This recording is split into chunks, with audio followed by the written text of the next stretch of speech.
How many incomplete goals do you currently have on your agenda? If you're anything like the vast majority of us, then chances are that you have hundreds of projects that you started and never completed. You've probably thought to yourself, I think I just have to quit and stop trying to accomplish dreams that will never happen. Or maybe you just think that you are too old, or too young, or you don't have the money, or the expertise to make your dreams happen.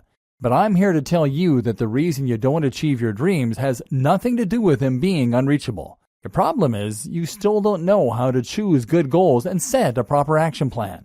Accomplishing goals is about strategy. It is about making a cognitive shift to change the way you're thinking. And it's about being smart about how to reach each goal. It's also about knowing how to choose your goals and even how to phrase them. Most of us have goals for our relationships, goals for our fitness, goals for our careers, and goals for travel, but still don't know how to set them. So ironically, the first goal you should focus on is the goal of setting goals. And until now, you've probably been doing it all wrong. With proper goal setting, you'll be able to make absolutely anything happen. Learning how to set good goals is the key to unlocking pretty much everything you could want from life, because it will allow you to then accomplish a huge range of other goals. Anything you haven't accomplished until now, you will be able to make it happen with proper goal setting. To make it easy to learn about the best methods for setting good goals, I put together a step-by-step guide that will show you exactly how it's done. Introducing the guide to show you how to stop making excuses and achieve your goals. This is a complete guide that will teach you how to choose and write goals effectively, and how to make sure you stick with your goals and never give up. No stones are left unturned when you get your hands on this now. You'll be adept at setting and accomplishing any goal. And at the same time, you'll have powerful strategies for improving your relationships, your fitness, your career, and more. I've become a complete expert at setting and accomplishing any goal, and you'll get everything you need inside to do the same. Here's just a quick preview of what you'll discover inside. While learning how to set goals properly is arguably the most powerful skill that you can possibly learn. How can a goal be wrong? What does a good goal look like? How might you phrase the same objective in a manner that will increase your chances of success? How to formulate your goals? What is the first and most important step in goal setting? What is the best way to get an idea of what you want from life? How do you analyze the gulf between real life and your dream future, and then try and figure the best way to bridge that gulf? How do you formulate a plan on the basis of your current situation, where you want to be, and what options you have available to you? How do you phrase your goals in a way that you can focus on them every day or week? What are the 2 things that have been preventing you from achieving your goals? How to know if you're procrastinating. The fear-setting technique.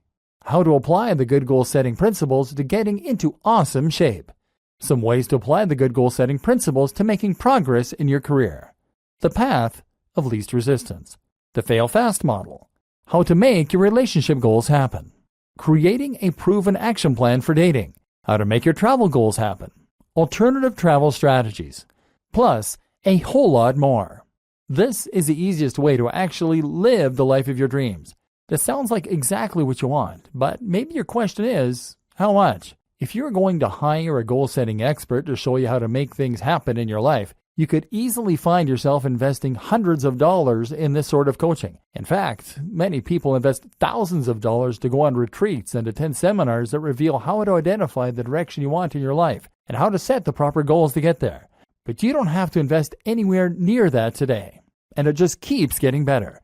When you make the wise decision to grab this today, you'll also get these fast action bonuses. Fast action bonus number 1, Make It Happen cheat sheet, valued at $27. This cheat sheet is a handy checklist that makes it easy to get started on setting up good goals and making things happen. It breaks up the entire guide into easy-to-follow steps so that you can make sure you have all the highlights of everything covered inside right at your fingertips. This makes it easy to track your progress and stay focused every step of the way. Fast action bonus number 2, Make It Happen mind map, valued at $17. Some people learn better by looking at a mind map. This mind map gives you an overview of everything covered inside the guide. You can also print it out for quick reference anytime you need it. Fast action bonus number 3, Make It Happen resource guide, valued at $17. The resource guide gives you a quick point of reference to all of the resources mentioned throughout the guide. This makes it easy to plug in and stick with setting good goals and achieve every single one of them. Try this guide on my dime. There's no risk. There are a lot of people that claim to offer a solution to achieving every one of your goals, even the toughest ones. So it's understandable if you're a little skeptical. I can keep telling you just how great my guide is, but you really need to go through it and see for yourself what it's all about to know if it's for you. That's why I'm going to give you a full 30 days to decide if this is for you. If for any reason or no reason at all you're not 100% satisfied with what's inside, simply send me an email and I'll refund you every penny of your tiny investment. No questions asked. Click the button below now to lock in your whopping discount and get instant access. Thank you so much for taking the time to take a look at this extremely limited offer that has the potential to help you set good goals and achieve every one of them each day of your life. I'll see you on the inside. The most powerful skill you can learn: goal setting. Learning how to set goals properly is arguably the most powerful skill that you can possibly learn. Why? Because it will allow you to then accomplish a huge range of other goals. When you know how to set goals, it allows you to effectively work toward anything. This is the key to unlocking pretty much everything you could want from life. So ironically, the first goal you should focus on is the goal of setting goals. And until now, you've probably been doing it all wrong. The problem with your current goals. How can a goal be wrong? Sure, any objective is a worthwhile one, but the way that you phrase your goals and structure them is going to massively change your likelihood of finding success. Let's take weight loss as an example, because it's one of the most straightforward goals that is easiest to implement. When you set out to lose weight, you should start with a concrete goal. And for most people, this will look something like this: lose 2 stone by next year. This is a terrible goal. Why? Well, first of all, it is far too vague. How are you losing weight? Weight from where? Why do you want to lose weight? What do you actually want to look like? At the same time, it's out of your control.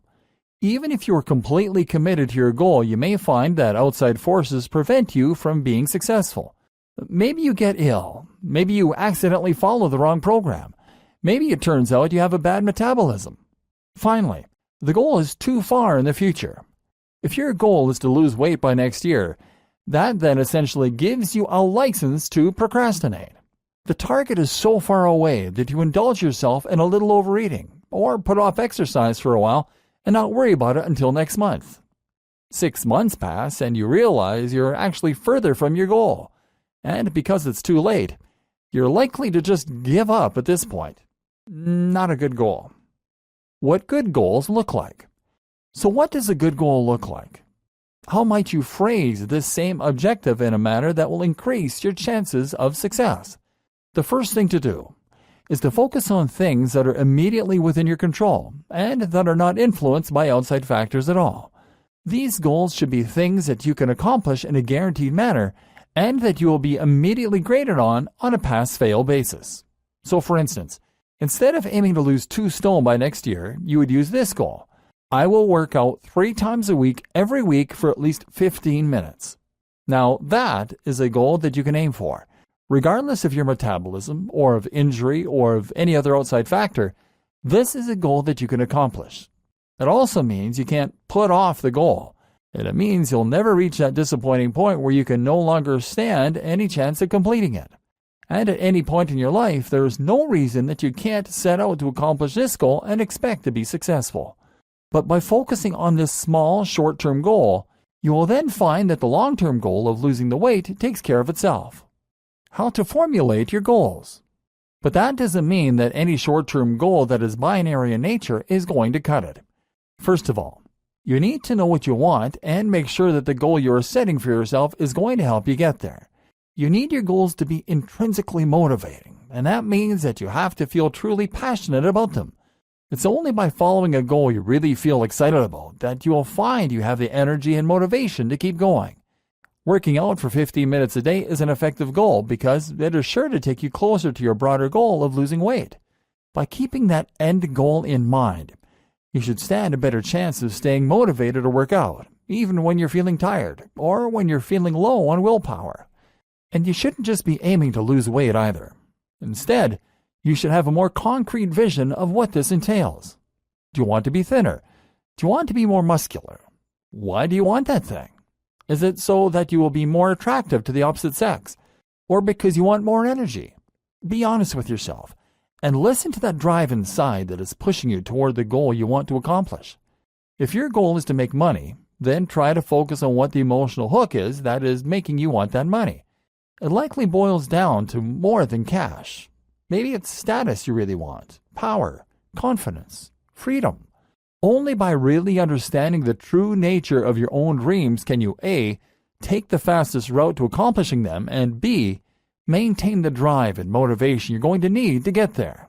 This is going to require some soul searching. Moreover, you need to ensure that the goals are achievable and realistic, and that you have broken them down into small enough steps. Case in point, our goal for weight loss is to work out 15 minutes per day.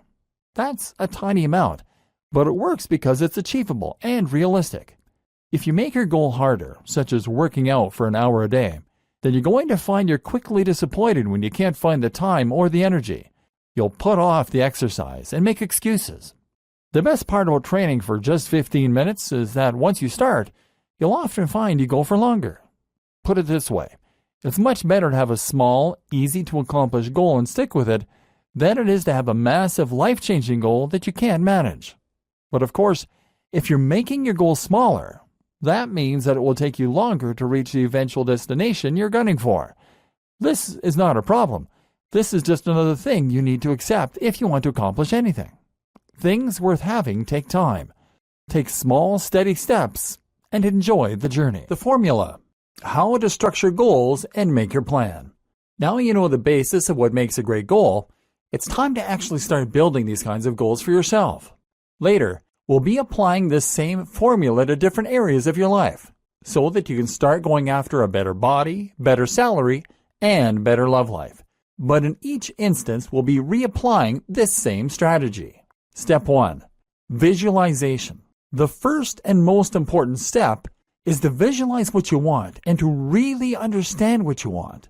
We already discussed this a little in respect to becoming richer. Often you'll find it's not really the money that you want, but rather what that money represents in terms of your lifestyle or your status.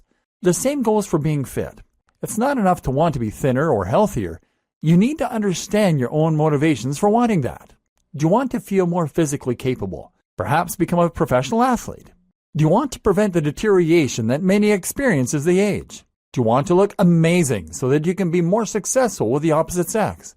The best way to get an idea of what you want from life in any given area is often just to visualize the future. That means closing your eyes and just calling to mind your ideal future. Where are you? What do you look like? What do you do for a living? Who are you with? By picturing your future in this abstract way, you'll be able to start analyzing what it is that you're actually trying to accomplish, and from there, you can begin to look at the more concrete steps you need to take in order to get there. Some other strategies that can help with this are looking at your role models and seeing what they have in common, thinking about the things that excite you, your hobbies, the things you're a fan of, etc. Thinking about the last time you felt truly happy or truly alive. From there, it's also a good idea to think about the actual reality and to visualize what it would be like to get there and to live that life. Do you still want it? For example, it's very easy to want to be a rock star in theory, but you might not like the actual lifestyle. It would mean spending a lot of your life touring, being in the public eye, and probably struggling to raise a family. This is why we're thinking in abstractions at this point, because you may find that the reality of being a rock star is not something you really want, in which case, you're going to start again and tap into what it was about that lifestyle that appealed to you. Are there other ways you can satisfy the same emotional goals?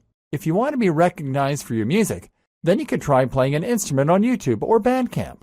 If you just want to be a professional musician, then you could compose music for computer games or videos. But it doesn't all have to be about your career either. You could just as easily find that you're happy just busking or making music in your spare time.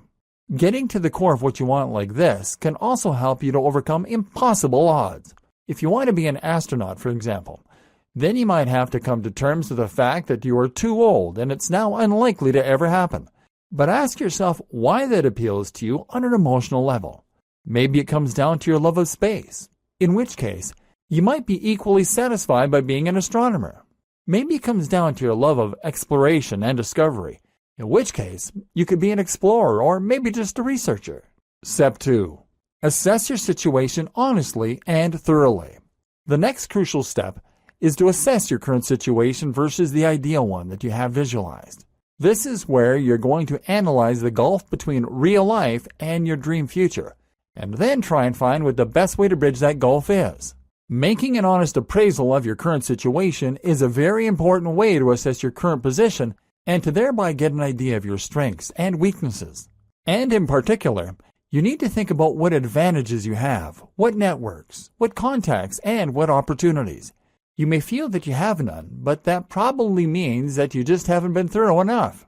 As the saying goes, there's no such thing as a lack of resources, only a lack of resourcefulness. This is also where you're going to analyze just how likely your goals are, and then perhaps rephrase them on that basis. If you seem that you aren't likely to become an astronaut, then it's time to create a more achievable goal, such as becoming an astronomer. If your goal is to date incredibly hot women, then perhaps it's time to reassess and at least start out by aiming for women that are on a similar level to yourself. Your mantra for this step is to assess your situation honestly and then take the path of least resistance. You're looking at the maximum benefit from the minimum time and work. The formula: how to structure goals and make your plan. Step 3. Formulate a plan. This brings us to the next step, which is to formulate a plan on the basis of your current situation, where you want to be and what options you have available to you. For losing weight or getting into shape, this means looking, for example, at the different training programs. However, by making the honest assessment of yourself and your situation in the last step, you should be in a better position to choose a system that appeals to your particular strengths and weaknesses and that you are actually likely to see through. So many people will pay for expensive training programs that involve eating a very strict diet and working out 10 times a week for an hour each session. But is that really realistic? If you've tried to stick at previous workouts and have failed, then the answer is probably not. When you assess your current situation, that also means assessing where things went wrong in the past and what your lifestyle and personality will allow for. And by knowing this, you can then look for a training program or devise one that will work to your advantage. Maybe that means finding a way to fit CV in around your regular routine. Or maybe it means sticking to a diet that you will find enjoyable and convenient. The same goes for plans for travel and for your career. It's time to get real and to get your head out of the clouds. Stop dreaming about traveling the world and instead think about how you're going to travel more despite your personal responsibilities, budgetary limitations, etc. Stop wishing you were rich and start thinking about how you're going to climb the ladder in your career to actually get there. When making your plan, it's also important to think outside the box and to reject the generally accepted beliefs regarding what you need to do to accomplish each goal. Reject the norm. Because we are only really taught one way to get what we want, and that is to progress through our careers. And this is why so many of us get stuck. We decide we want to be rich, and so we work harder, instead of realizing that we could be wealthier on our current salaries by spending less, and perhaps finding a secondary income. We think the only way to become successful in music is to keep working our day job to pay for it. We think that the only way to travel more is to work harder and then retire early. But the costs of living will inevitably go up to meet your salary. You will have less and less time as you work harder and harder and take on more responsibility. And you'll find there's never a good time to accomplish your goals. And so instead, you need to take the path less traveled. There are other ways to getting to where you want to be, and if you're just banging your head against the wall, then it's time to rethink that strategy. There's nothing stopping you from starting a business in your spare time right now. There's no reason you can't quit your job and start traveling tomorrow. You have the abilities you need to begin applying for higher paid jobs. What's holding you back? Step 4. Phrase your goals in small steps. Now you know what it is you want to achieve and how it is you want to get there, you're going to hone in. You now know the bigger picture, and it's time to think about the small details instead. You know you want to get fit. You know that going to the gym is not viable for you, and you know that working out from home makes a lot more sense. So all that's left to do is to phrase this as a goal that you can focus on every day or week. Hence, I will work out for at least 15 minutes every day. Maybe you've decided you're not so interested in toning muscle, but want to start by focusing on losing weight so you look better in a suit and feel more energetic. In that case, your goal might be, I will walk to and from work every day that it isn't raining. There's nothing wrong with having more than one goal, or making more detailed goals either. You might couple this with a secondary goal, which could be, I will not eat anything on my foods to avoid list. Focus on these small steps and get yourself closer to your goal one bit at a time. Likewise, if you want to advance your career, then your goal might be to take every opportunity that arises to enhance my CV, or apply for one job in the evening 3 times a week. Some of your broader goals are going to take multiple steps. For instance, if your goal is to become a famous musician, then perhaps you should take the following steps. Learn to play the guitar by spending half an hour each evening 4 days a week. Save $15 a day to invest in studio equipment. Output 1 video a week to build an audience. Output 2 videos a week to build an audience. Continue to output 2 videos a week and spend 1 hour per week in self-promotion activities. Spend 2 hours a week working on an album to sell from the channel. It's a long process, but it's a real strategy. It's a strategy that you need to succeed.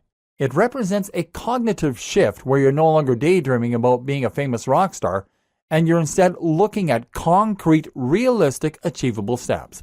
And that's when you start making real, actual progress. Letting go of fear. I'm going to be honest with you now. There's a chance that you already know this deep down. It makes logical sense that you should be making small, concrete steps to achieve your goals rather than making bombastic plans to become a rock star or abstract visions like get richer. So what has been preventing you from doing that? 2 things. Number 1, it's a lot of work. It's much easier and more satisfying to dream big and get the reward that comes from that rather than face the reality of grinding towards your goals. We'll be talking about this more later in the book when we discuss how to stay motivated and stick at your goals even when the going gets tough. Then there's a matter of feeling it's not the right time. You procrastinate instead of looking for other work. Again, this just needs a bit of rocket fuel, which you'll be looking at later on. Number 2, you're afraid. This is what I see so often, and it's what condemns so many of us to a dull and unexciting lifestyle. We just don't want to take that leap and put ourselves out there. And in fact, it's easier to imagine ourselves as being very successful and to pretend we're going to get around to it than it is to put ourselves out there and risk having our ego shattered when things don't go our way. We're about to address that second issue, because if you want to be successful, then it's no good to continue procrastinating or trying to put off taking that plunge. How to know if you're procrastinating. Some examples of procrastinating include spending ages reading books and researching the topic instead of just getting stuck in. I see this a ton when it comes to fitness goals. So many people will spend countless hours reading books and blogs on fitness programs, hiring consultants and buying gym kits. But the one thing they never do? Actually start working out. There's nothing wrong with researching health and fitness, of course. In fact, it should be applauded. The problem is when you use this as a convenient excuse for not actually training. The reality is that any training program is better than nothing. If you want to start getting into shape, if you really stand any chance of success, then you should start doing press-ups and pull-ups right now. There is simply no reason not to. You can then improve your routine over time, but you start now. Working on projects and never completing them. I work as an app developer and have released 2 highly successful apps in my lifetime that have together earned me in the region of $90,000. Not life-changing amounts over the course of a few years, but certainly enough to make my life a little more comfortable, especially as I continue to earn money while I work my regular job. As a result of this, I am often approached by people who tell me that they're planning on releasing a successful app too. They then work on it for 3 years and never release it. The difference between them and me? I released my app when it was an MVP, minimum viable product. This is called the fail fast approach, and we'll talk about it more later. Point is though, I put myself out there, whereas they made excuses. Perfectionism is often just a delay tactic. Assess yourself. Claiming the time isn't right. We touched on this briefly just to recap. The time is never right. You're not traveling now because money isn't good. Sure, save up some cash, but by then you'll probably be in an exciting point in your career and not want to take a break. Then you'll have a partner and not want to leave them. Then you'll have a kid. There is never a good time to start a relationship, to get married, to have kids, to travel, to start a business. You do it anyway. And if you're worried about what other people might say, then follow the advice to ask for forgiveness, not permission. Do it and worry about the consequences later. If it really means that much to you, then it is really the only option you have. Ignoring your own dissatisfaction. Do you know anyone in your life who clearly wants to be in a relationship and who ignores this fact by throwing themselves into their career? Every post on social media is about how excited they are about their new job or about their travel. But you suspect that really they just wish they had someone to go home to? In this case, they are trying to cover up one lacking area in their lives by focusing on the other. What about people who claim they are happy without pursuing their dream career because they have a family? Sure, that's great, but why not go for both? And that way, be able to inspire your children with your inspiring story. Don't make this mistake, because you need to be fulfilled in every area of your life if you're going to be truly happy. Fear setting. If you still can't overcome these psychological blocks, though, then it's time to employ a technique known as fear setting that was described by Tim Ferriss in his book, The 4-Hour Workweek. The idea here is simple. You're going to write down all of the things holding you back and all of the things you're afraid of, and then you're going to present counter-arguments, contingency plans, and more to remove those fears. So take a moment to think about your goals and dreams, and then write down all of the things that you want to accomplish. Write those goals and the steps you need to take, and then think about taking that first step right now. What's holding you back? What are your fears? Be honest and thorough, and make sure to include every possible concern. Let's say you want to start your own business. Here are your fears and concerns. You don't have the money. Taking out a loan may be reckless and leave you in serious debt if the business isn't a success. Your partner might see your investment as irresponsible and lead to relationship problems. You might lose your job and find yourself without stable income. You might be unable to find future work, and that could lead to your family going hungry and you losing your home. Your business might be a failure and make you look like a failure too. Now go through each of these objections and address how likely they really are and how you can deal with them, prevent them. For example, you don't have the money, and taking out a loan may be reckless and leave you in serious debt if the business isn't a success. Consider a PayPal loan. This is a loan that you pay back only through PayPal income, meaning that you won't owe anything until you start earning. Try Kickstarter. Bootstrap your business. Design it in a way that will allow you to start the business for less. Consider asking parents for a business loan. Look for a business partner with capital to invest.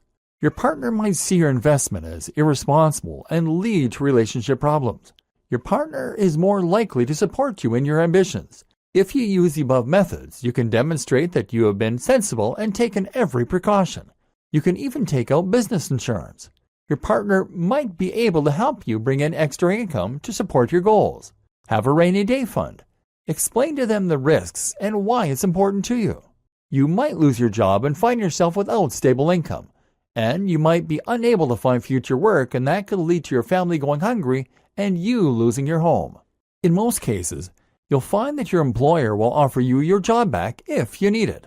At the very least, you can probably find lower-level work to fund your survival, even if that means just doing a part-time job. You don't have to quit your day job until you've proven to yourself that you can make money from your business idea, or even maintain a part-time salary in the meantime. You can probably survive on a lower salary than you think and for longer than you think. Your business might be a failure and make you look like a failure too. You will do market research and take every precaution to ensure your plan is a success. You will gain advice from knowledgeable third parties. Who cares what other people think?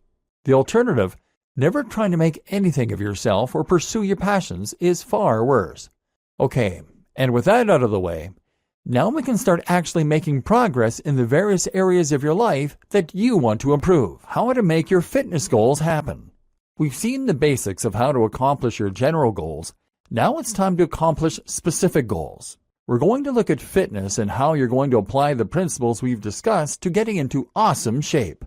So the first thing you need to know is why you want to improve your fitness and what you want that to really look and feel like.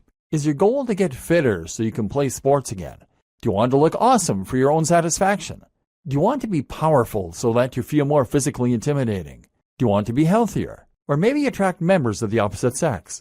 And what is your current situation? What have you tried in the past? Why has it not worked? What is your current shape and size? What are your physical strengths and best attributes? What do you enjoy doing?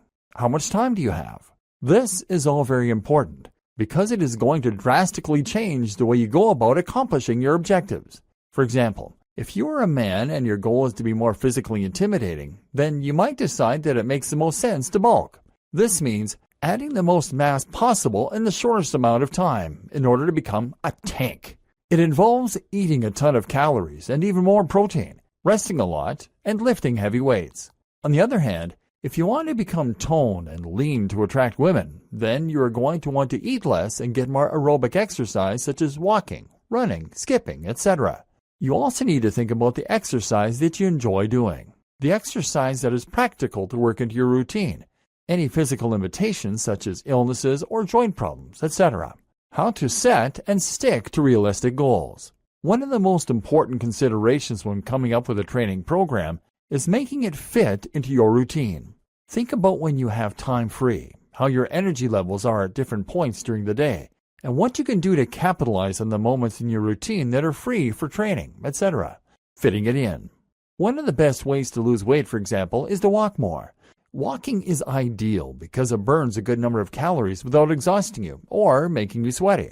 That means you can conveniently fit it into your routine and do it regularly without becoming unfeasible. And most of us can easily fit more walking into our routine. For example, you might find that you can use your lunch break at work to go on a long walk. If you have 60 minutes at lunch, you can eat for 10 minutes and spend the other 50 walking. It's best to walk at the end of the 60 minutes. A 50-minute walk each day should easily be enough to hit your 10,000-step goal, which is around 5 miles, and should lead to an additional 3,000 calories, roughly, burned each week. That's the amount of calories you normally burn in a day. More importantly, it will build your fitness significantly, give you more sunlight and fresh air, etc. So forget trying to do intense HIIT workouts 5 times a week that leave you exhausted. Just go for a nice walk that will conveniently fit into your routine. Likewise, you can fit a walk in by getting off the bus early, by walking home from work, etc. The same goes for diet. I always advise clients to stick to a rigid diet only in the morning and at lunch. Why? Because most of us will want to make our evenings a time to enjoy a fun meal with our partners, or we want to go out with friends and enjoy pudding. Conversely, breakfast and lunch tend to be more functional, eaten alone and in a hurry. That means you can much more easily reduce your calories or your carbs at this time during the day and then cut loose in the evening. Think about ways you can make this more convenient for you too. If you pass a shop that sells protein shakes in bottles each morning, then maybe switch your morning coffee for a morning protein shake. This is ideal if you find that the thought of mixing your protein shake and getting it all over the floor potentially is putting you off of actually eating it. Another example might be to work out from home if you're struggling to get to a gym, or to take up swimming if there just so happens to be a pool next to your office. Enjoy it. Your exercise should be something you enjoy. If you have tried and failed to build lean muscle with weights, then clearly you're not cut out for it. Apparently, it just doesn't appeal to what you enjoy. But all of us should find there's some form of exercise we enjoy. Maybe you should get yourself a pair of parallel bars, which are very cheap, and take up gymnastics or hand balancing at home. Or instead, how about taking up rock climbing? Rock climbing is fantastic for building big, powerful muscle, particularly in the lats and forearms. Maybe you'll find you love boxing. Getting yourself a heavy bag is a great, enjoyable way to build big shoulders in particular. Or maybe you might be cut out for powerlifting. Whatever the case, find a form of training.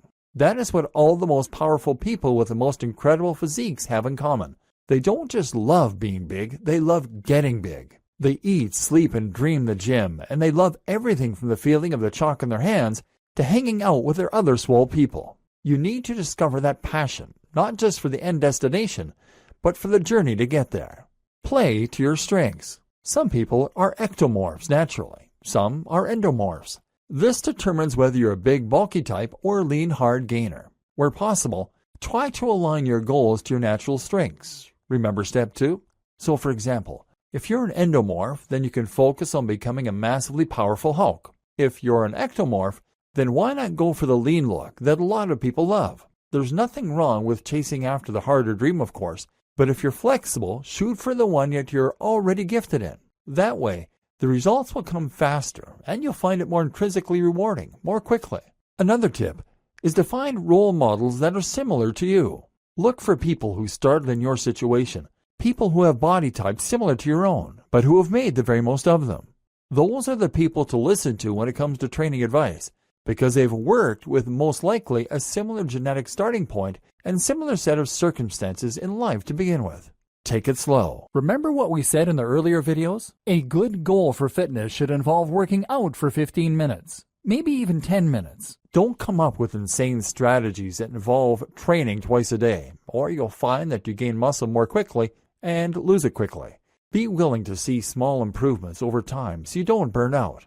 Conversely, don't take it so slow as to not see results. The objective here is to use the MED, or minimum effective dose. That means you're committing just enough time to actually see progress so that you can start to assess and judge your strategy, and so that you can improve it over time. Don't do more, don't do less. By doing all of this, you should have come up with a training program that is effective for you specifically and for your lifestyle and genetics. If you have tried and failed to take up weightlifting several times in the past, then maybe it's time that you took a different approach by swimming 3 times a week after work, or by getting a heavy bag and punching that for 40 minutes a few times a week. Maybe you just do 15 minutes of press-ups before bed. Whatever the case, start doing something right away and then experiment to find what works for you. How to make your career goals happen. Too many people have mistaken ideas when it comes to their approach to their careers. We often believe that working incredibly hard in jobs that we don't truly enjoy is responsible and what adults should do. We often feel that we don't really have any choice when it comes to what we do for a living. We often feel scared to try anything else. And this is why so many of us are unhappy in our careers. We just let them happen and accept the career path that we fall into. We leave school or college, take the first job opportunity that comes our way, and then work hard to progress up the ladder. We never take a moment to actually ask, is this what I want? Do I have a choice? Here are some ways to apply the principles that we've discussed to making progress in your career. Knowing what you want. The first and most important thing to focus on here is step 3, coming up with your plan. It's time to acknowledge that you don't have to continue working a job you don't like, and there's no reason that you even need to focus on your career at all. The first myth we need to dispel then is the notion that you need to get your sense of satisfaction and progress from your career at all. That is to say that you should be able to get the same satisfaction from a hobby. We often feel that our sense of self-worth and achievement is tied up in our careers, and that we need to work harder and harder in order to feel like we're progressing in life. But while you might be CEO of a logistics company, you are still ultimately in charge of making sure people get staplers, when your passion might be painting works of art. This is why you can often do better to simply switch your focus to your extracurricular activities. My sister did this as an artist when she realized that the reality of her intended field, creating props for movies, was not quite as idealistic as she had hoped. So instead, she took on a job that would pay the bills by working as a saleswoman, and then used her spare time to work on her creations in her own time. She's gone on to receive quite a following on social media, and has sold several of her works to private buyers. So although her career isn't something she gets particularly excited about, she still gets that sense of progress and excitement and doesn't need to keep taking on more responsibilities to feel happy and fulfilled. And that also brings us to the other point. Your wealth isn't entirely determined by your career either. You can just as easily augment your income through other means, whether that means renting out your room or whether it means cutting the neighbor's hair. This is once again why it is important to consider the precise nature of your goals. If your goal is to be richer, then you can do it by shrinking expenses, by finding other sources of income, etc. If your goal is to get more status, then you may be happy to progress in your current career. If it is to be fulfilled in your artist endeavors or to be acknowledged for your ideas, then you may prefer to focus on working on projects outside the office. This is essentially what we refer to as lifestyle design. Lifestyle design means that you're focusing on what you can do to create your perfect lifestyle, and you're looking for the path of least resistance to get there. This might not mean working more, it might mean working less, and even taking on a menial job so that you can put more energy into other areas of your life. Heck, it might mean creating income from elsewhere so that you can afford to work 4 days a week. Why not? Creating a foolproof strategy. We've addressed the power that fear can have over us and the way it can prevent us from going after our goals. This is especially true when it comes to achieving things in our careers. And for that reason, it makes sense for us to take a look at some of the things we can do to make our career goals less risky. For example, a lot of people will make the statement that they want to look for another job, but that they can't because they have too many responsibilities. They might even make the unfounded claim that they wouldn't be able to find another that would pay the same salary without looking. But there is no reason that this needs to be seen as a risky undertaking, and no reason that you should be afraid to look for work. The simple answer is just to look for other jobs while you're working your current job. Spend a couple of evenings looking at other jobs and applying for them, and only leave your current job when you have found a new one. Zero risk. The same goes for starting a part-time business. You don't have to immediately transition from one job to another when you can simply use your spare time in the evenings or in the weekends to work on your new business idea. Only once you are certain it works should you then consider leaving your current job in order to take on the new one, and this will present you with another risk-free way to transition to a job or career you love. You can even try reducing your work hours, and then use that extra free time in order to work on your business. Take a part-time job, and during your longer free hours, work on your business project. The same goes for investment. If you need investment to create a business idea, then there are lots of risk-free ways to get it. Using Kickstarter these days is a great option, for example, and involves zero risk, as well as a great way to test the reception for your idea. Likewise, you could ask your parents for investment. You could get a business partner friend, or you could take out a credit card loan. As long as you don't quit your current job, you can just make sure that the loan repayment terms are something you can manage to pay off, if you had to, and that way, you won't be putting yourself at any risk. If you really want to make this happen, then you can always find a way. And if you have assessed your vision, and you just want to be a rock musician, then don't be distracted by trying to get rich. Focus to start doing the thing you love and finding more time for it. Let success come as a byproduct. As soon as you start working on your project, you'll find that it is rewarding, and you now have a drive and passion that wakes you up in the morning and makes you more animated, more passionate, and more exciting to be around for others even. It doesn't even matter if you are a success, and that's why you should also view failure simply as a chance to reassess your strategy and try something else. When you take this approach, there's really no way you can fail. The path of least resistance. Remember, genuinely going after something you want means taking the most direct and practical route to getting there. The path of least resistance. In this case, that means creating a business idea that you can realistically accomplish, or designing one around your current contacts and ideas. One common mistake that a lot of people make is coming up with ideas they think will change the world. If that is your vision, then it doesn't also need to be a money-making venture to begin with. But if your vision, step one, was to become wealthy, maybe to gain financial independence, then the most effective way to accomplish that goal is to focus on tried and tested methods for making money. That is to say that you don't need to break the mold and come up with whole new business models. You don't need to become the next Mark Zuckerberg, because there are billions of these huge projects that fail every year. Meanwhile, just count the number of successful shops, clotheslines, resellers, building companies, hairdressers. There's nothing wrong with taking an idea that you've seen work and then just following it through to the letter. You now have a blueprint for success, and you aren't having to reinvent the wheel. Likewise, think about your resources and contacts. If you happen to know the editor of a gardening magazine, then that is an incredibly powerful contact to have, and you should make the most of that. Start a gardening service and use them to advertise. You should also play to your strengths, and if you know a lot about gardening, then once again, this is a good choice for your career. Very often, branching out, no pun intended, to start your own business will make most sense if you stick in your current industry. This way, you'll have the expertise, experience, and context to give yourself a great head start. Remember step 2, assessing your current situation and your resources. Make a list of everything you have available to you, all your skills, all your limitations, and then think about what business and lifestyle changes will help you to get there. The fail fast model.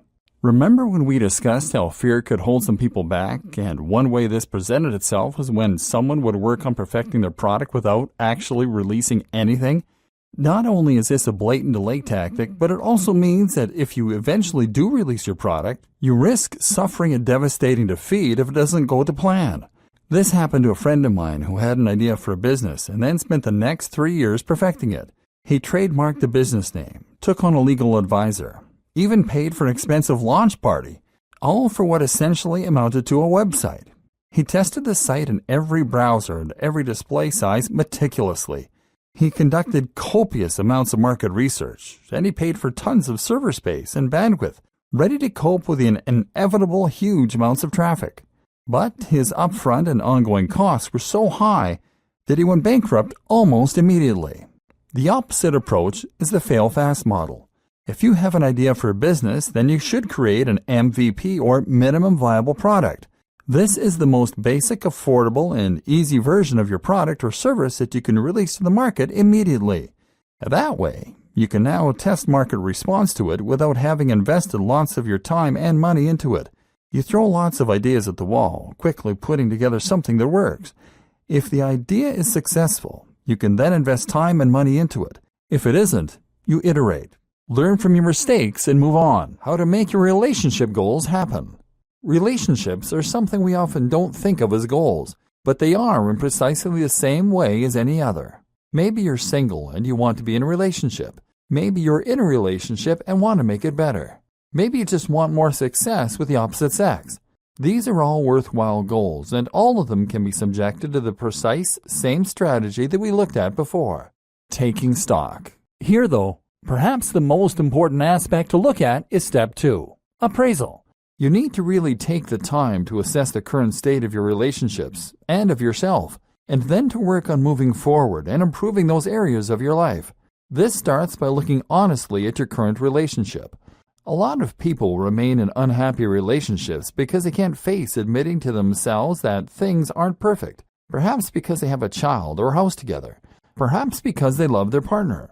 But note that improving your relationships doesn't necessarily have to mean ending your relationship. You can work on a relationship just like you can work on a car or a business. You can improve the way the relationship works, improve your happiness in your role, and generally see positive change over time. Would you be happier if you had more sex? Are you getting enough time to spend with your partner properly? Do you argue more than you'd like?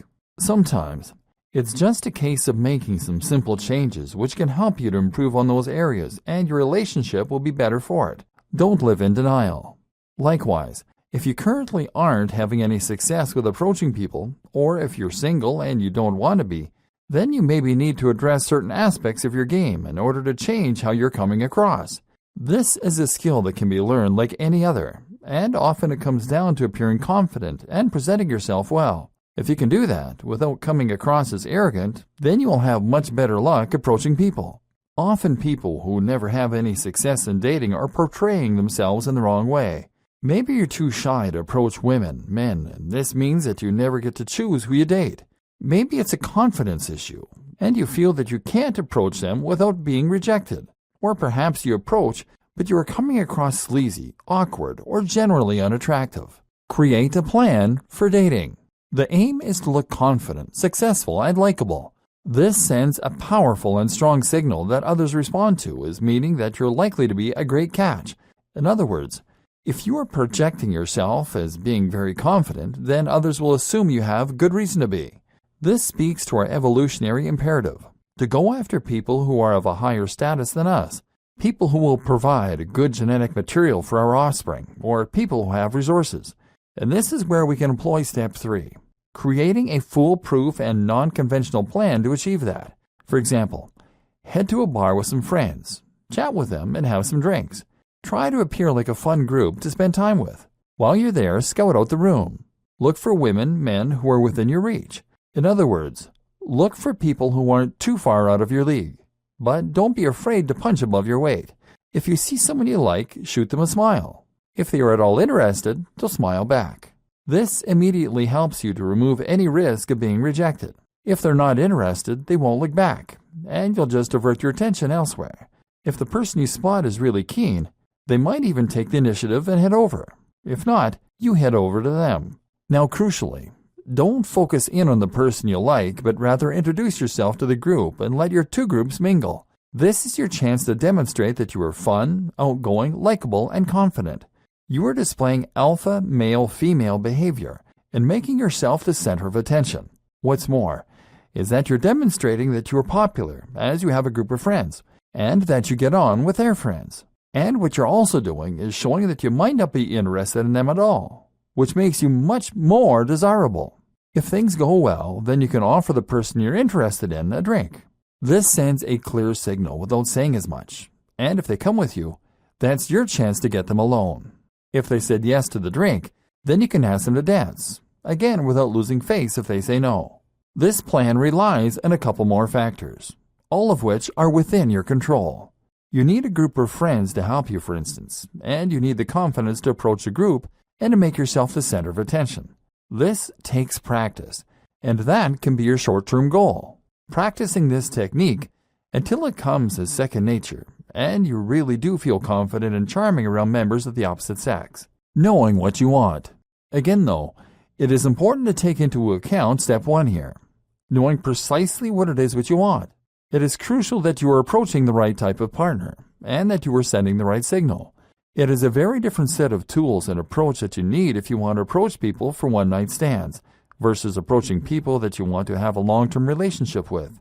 The former means going to bars and looking for people sending certain signals. The latter might mean getting closer to a friend or looking for someone who has a lot in common with you and who is also ready to settle down.